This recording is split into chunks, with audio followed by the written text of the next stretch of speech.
Now I want to turn to a movie very popular inside and outside of China. It's called Wandering Earth. It's this mega science fiction blockbuster out of China that's giving a few Hollywood classics a run for their money. Now, so far, the film has brought in a record-breaking $349 million. It was only released on the 5th of February. It's on track to become the highest-grossing film in China's history. Let's hear more about it from the BBC's China media analyst, Kerry Allen. Well, China's been trying to produce for a number of years now a huge blockbuster that will almost kind of break Hollywood. And it's tried before. It's tried investing. I mean, Chinese producers have tried investing in Hollywood films. So in the last year, there was the film The Meg. And in previous years, there were films like The Great War, which had Matt Damon in, but was produced by, it had a Chinese director and Chinese producers. So there have been a lot of attempts for China to kind of basically go out on its own and make a big film. And the film is all about how the environment is suffering on the earth, and to ensure the survival of the human race, people have to leave. So it's about Chinese astronauts basically getting the people that are left onto another planet. So, I mean, Chinese people have always kind of regarded Chinese films as being quite predictable, often to do with the military, sometimes to do with history, or period dramas, for example. But basically, yeah, history focused. So the idea of doing something very, very different, like, for example, fantasy, or in this case, science fiction, a kind of dystopian, we have to leave the world film, is really groundbreaking for China. And this film, it was intended for release last Tuesday. It got released not just in China, but also the US, Canada, New Zealand, a number of Western countries. And it's been getting rave reviews. Loads of people have been talking about how they didn't expect this from China.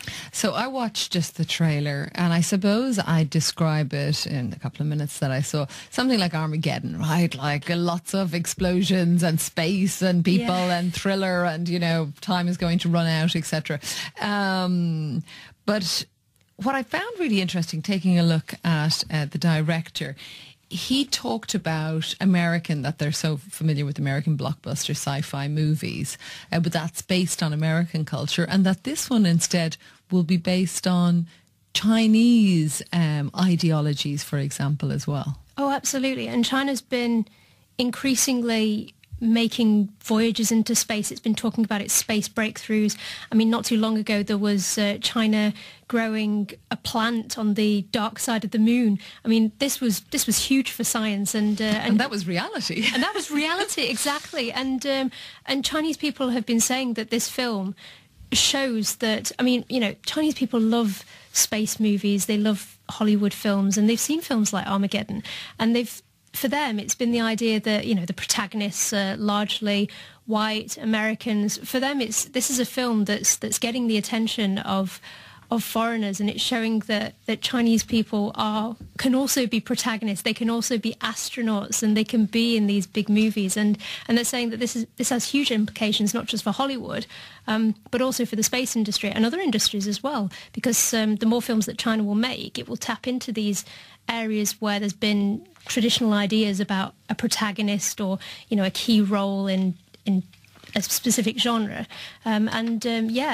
This may be the future of Chinese film, that there'll be more Chinese characters in the lead.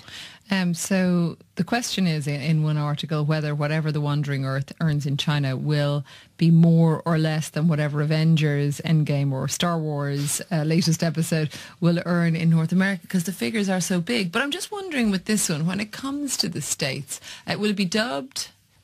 A lot of the cinemas that are showing this film already are using subtitles, so people do get the feel of this Chinese film. But at the same time, there are also there's also English sounds that a universal audience could understand. So, for example, there's this warning sign that happens, and basically saying that the population is dying off. And I mean, everybody, doesn't matter whether they understand English or not, they hear the word warning, and they understand what's happening, and they're brought into the atmosphere. Also, visually, from the little bit that I was watching, it's pretty easy to cotton on to what's happening. But you were saying also, just before we started, Kerry, that some people are taking lines from the movie that is kind of becoming a bit of a cultural touchstone. Oh, absolutely, yes. I mean, I remember seeing when this film came out, everybody was saying, this is brilliant, fantastic film, etc. And people are already talking about wandering and using this as a kind of a metaphor for wanting to leave the earth if there's any problems they have in society. So, if they're having... They feel really frustrated. They can say, oh, I might just wander. Which means leave the earth. Yeah, it's on everybody's lips. And this is a key time. I mean, it's Chinese New Year. This is like Christmas in the West. People go to the cinema with their family, and it's normally kind of the big blockbuster time. So people all over the country are going to watch films. And yeah, everybody's still talking about this film, and they're going to be talking about it for a number of weeks now. The Wandering Earth, thanks to Kerry Allen.